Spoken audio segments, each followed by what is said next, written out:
So, hinaakyat natin guys, ang ganda dito sa may taas. Ayan oh, kita yung dagat. Santa Catalina, diretso, kunti lang, 20 kilometers mula rito ay Bayawana. Ayan. Tsaka yung sa likuran natin, ayan oh, yung nilalakad natin. Ang haba niyan.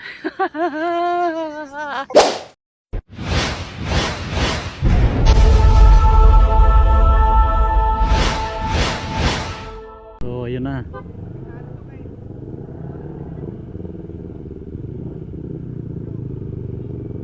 Tanhay na tayo guys. Tanhay, Bamblo na ito, tahak na natin eh. andun yung sumali ng mid-loop na correct. Hindi ata kinansil kaya yung kanyang pagdating sa finish line dahil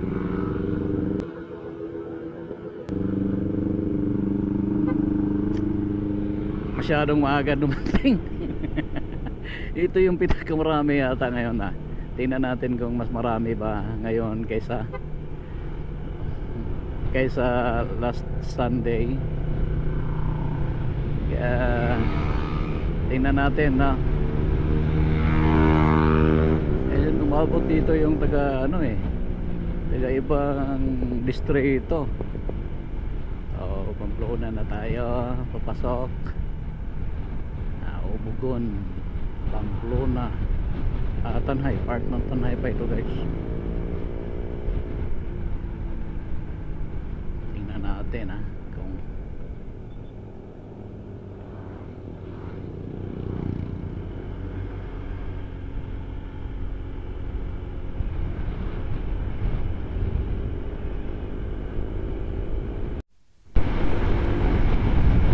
dito na tayo sa Pamplona proper. Ayan na.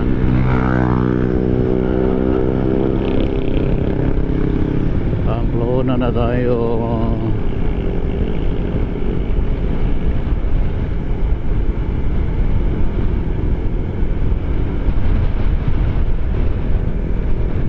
Pamplona Negros Oriental.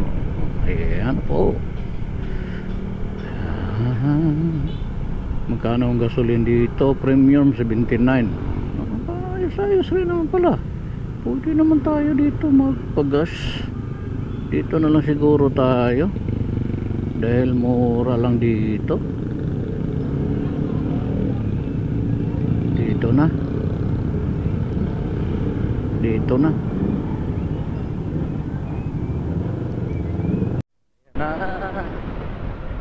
Ahon na tayo, mga unti na nating ramdam yung paahon guys. Ito wala na, pagdating sa unahan mas lalong matarik dun. Napakatindi po ang lugar na ito noon. Napakahirap mong daanan dahil rough road pero nung naging converted na ito, converted ito, naging national highway na, kaya ito ay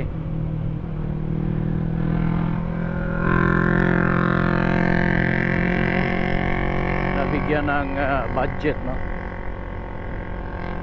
magandang budget, malaki-laking budget mula sa national, kaya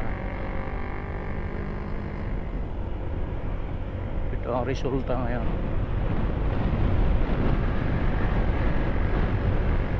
Ganda dito kasi, pero iba yung pag-iingat talaga dito guys, dahil masyadong makurve dito, napakaraming kurbadahan dito. Last week lang nagka-problema last week lang dito, dalawa ang aksidente. Kaya lagi tayong nananawagan kung hindi man maiiwasan at wala nakakaalam dyan, kahit anong disgrasya mas mag-igi na rin yung iba yung pag-iingat na nandyan.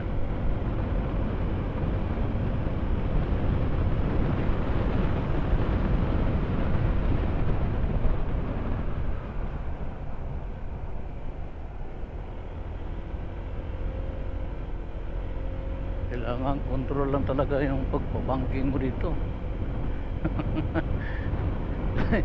Lalong lalo dyan sa may bandang unahan eh.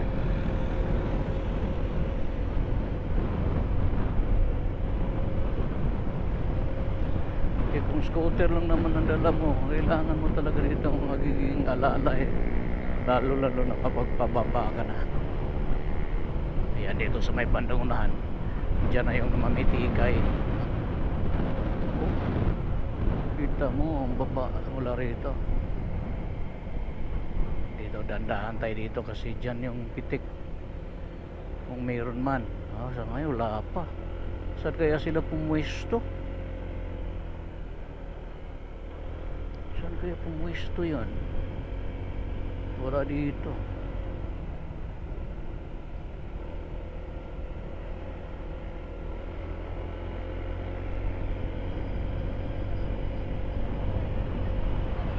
Malamang doon sa may unahan pa.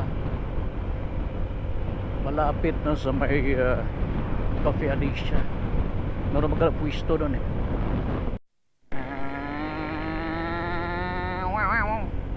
Ayan. Tumawid na nga siya mula sa gilid. Humarang pa. Nako po. Nako po talaga. Tingnan nyo naman yung gaan na yan. Woohoo! Nakakatawa minsan yung mga driver kasi ganyan ka na nga sa gilid, pinagbigyan ka na, dapat tumabi ka lang kasi napakahirap kung mabilis yung in-screenan mo. Talaga delikado yan. Toy, delikado tayo dyan. Dito na guys, ramdam na natin yung simoy ng hangin. Ayan, di ba? Ang lalaki nila, bibilis pa, bababa pa naman. Yan dito, wala. Saan kaya yun ang may bitik? Wala.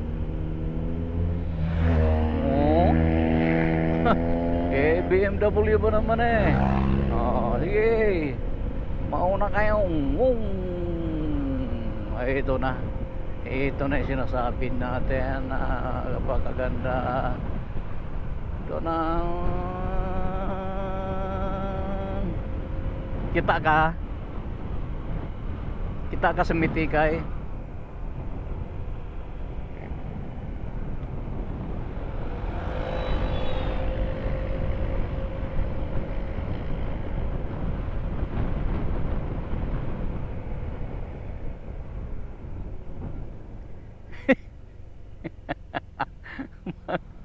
Mami. Siya balik.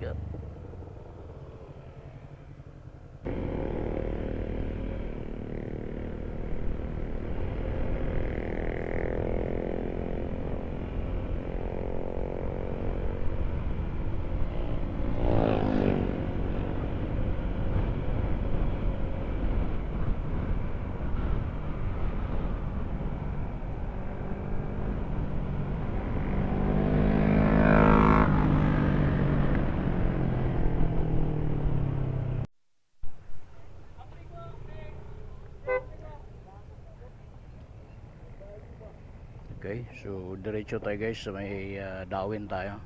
Mula rito sa Lanibia, diretso tayo ng Highway Cafe.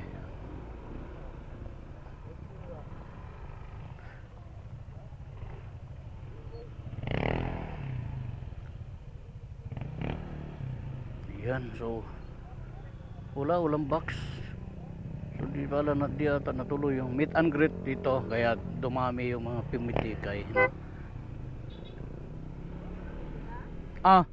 Di ara ko to bang ilahang budget gasolina ba?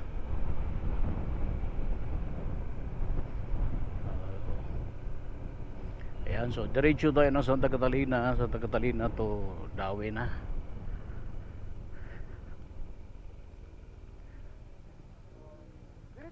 Okay. So diretso na tayo. maganda naman yung panahon guys, kaya ito yung salamat natin.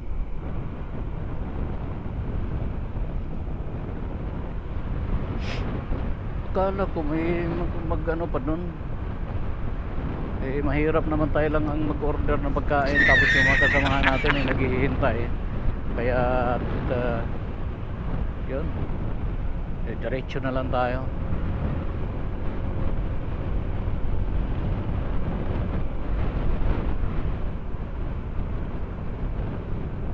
Tapos ito ng Santa Catalina ang kalsada na ito. Yan, dito tayo sa baba nun akyat dan sa itaas, yung magandang view na nakuha natin nun.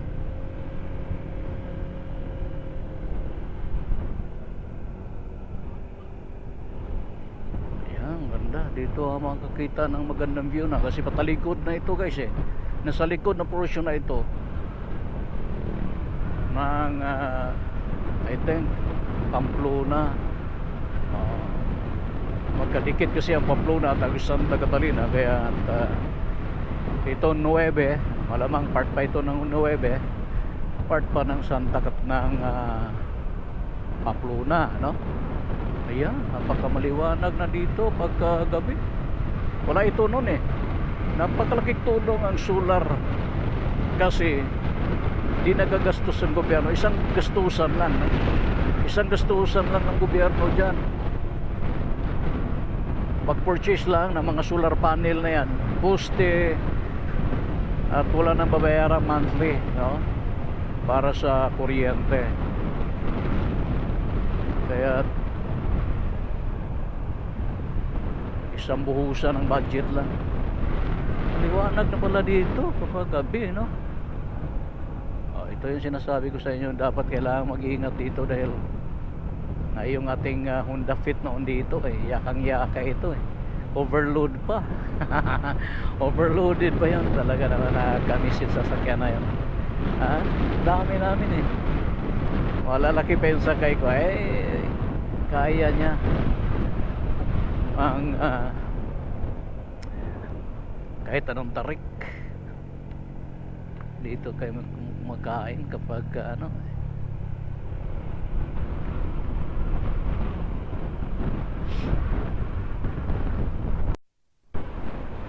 sa likod na portion ito. Yan, part na ito ng Santa Catalina guys. Nasa mga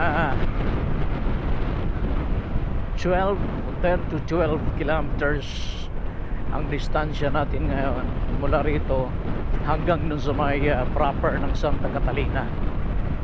Santa Catalina to Bayawan naman ay meron lang mga more or less 18 barangay ubat, 18 kilometers. So magkadikit lang ang Santa Catalina at ang Bayawan. Kung proper ang pag-uusapan, medyo may distansya ang proper Pamplona at ang proper Santa Catalina, pero ang Santa Catalina at ang Bayawan City ay halos magkadikit lang guys. Hindi aabot ng 20 kilometers yan, magpangdugtong na yan mayan.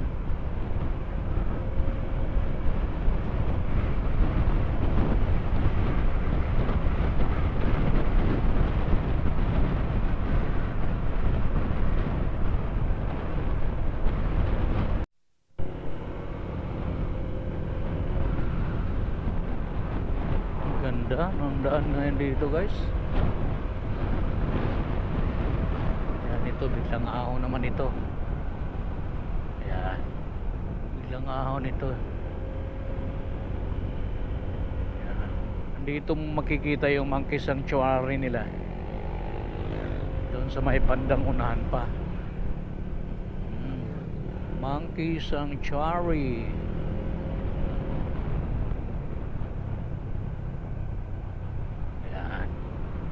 Paano naman, napakaganda talaga.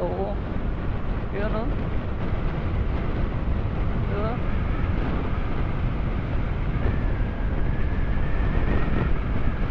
Ganda.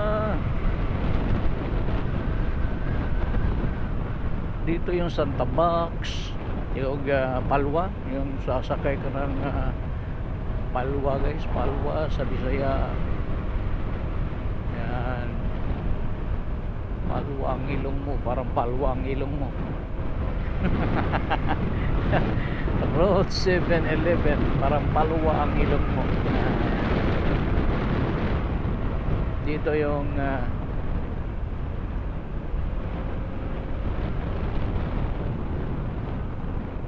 Monkey Sanctuary, Ubat High School, dun sa may bandang Tulay pa yun eh.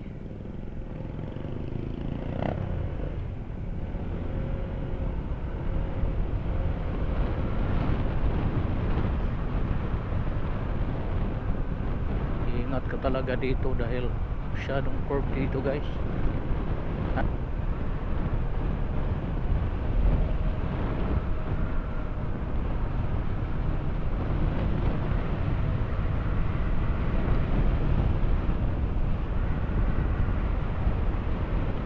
Dito diyan sa unahan andyan yung Monkey Sanctuary nila.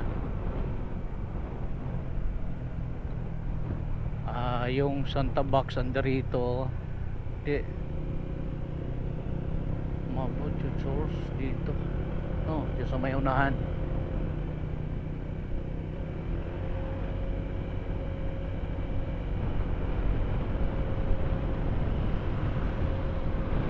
Bayo sa may bandaunahan pa. Ayan dito Monkey Sanctuary guys, pasok ka dyan, LGU ano yan.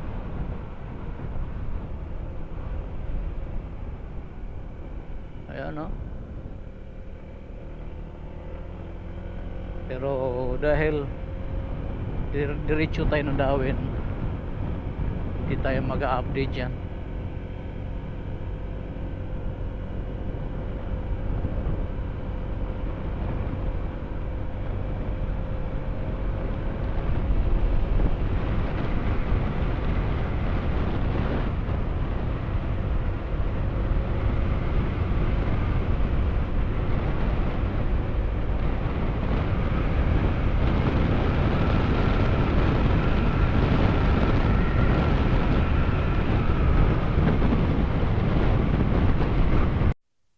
So andito yung Santa Box. Wow, di ba? Diyan 'yon. Diyan 'yon.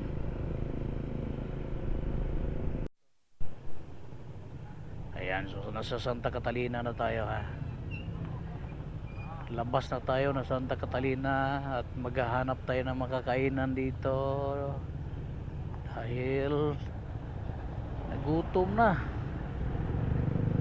alas 9 na.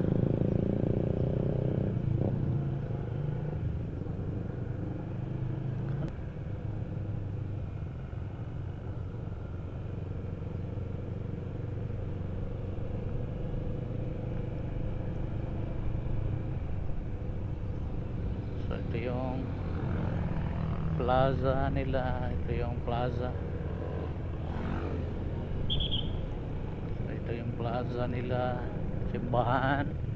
Ito yung kanilang plaza, ang park.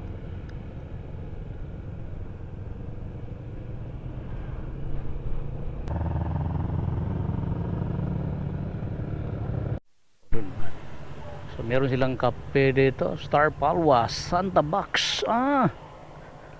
Kauban ron eh. Kauban, morning. Kauban ni Santa Box dito. Oh, bitaw. Gikan mi didto. Nangita may kay ngita na lang tag kuanan kay layo pa tong Dawin Dumaguete. Kung ngita lang tag makanan may gina. Timing jud. Thank you. Hello. Okay, so subukan natin akyatin guys ang ito, meron silang tulay na magdudugtong doon sa may bandang unahan. Yeah, di mo madto dito? Dili ba? So picture lang. Sige. Akyat tayo. So sing habig ito inong halos maghawig ito guys. Yan. Doon sa may Santa Box na merong spider web. Ayan na. Go. See.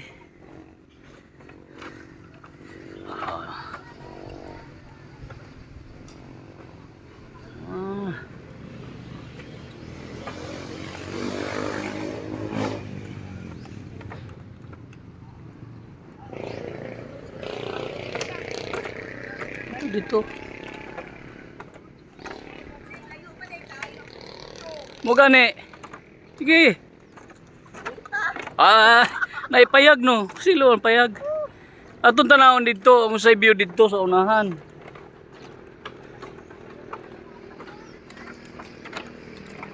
Grabe, gwapo dito bye-bye na oh. Dito mangod coastal. Dito coastal to. Ayan. So mga wow! Kayo. Mo gani. Sige, hulat. Diara mo. Okay, supuntahan natin. First time natin nakakakita na ganito. Meron ditong ganito sa Gawing Bindoy. Okay guys, ayan oh. Wow! Ang ganda naman pala. Oh? Sino bang nag-aakala na abot hanggang doon, no? Grabe. Ang ganda. Ay, maghintay kayo. O, ito kaharap na natin ang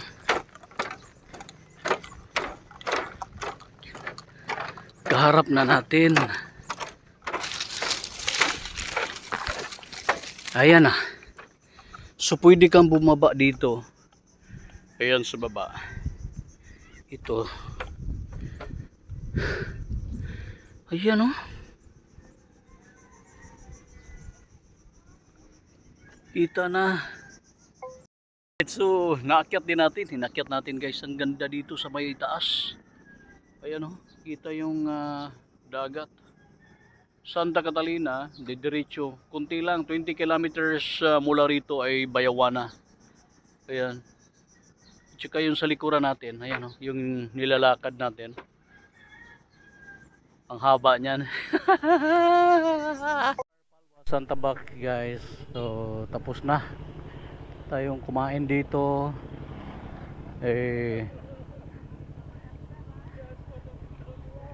Puproceed na tayo ng Dawin, pero balak kong dumaan ng yung mga municipality, no, ang proper ng lalo ng Shaton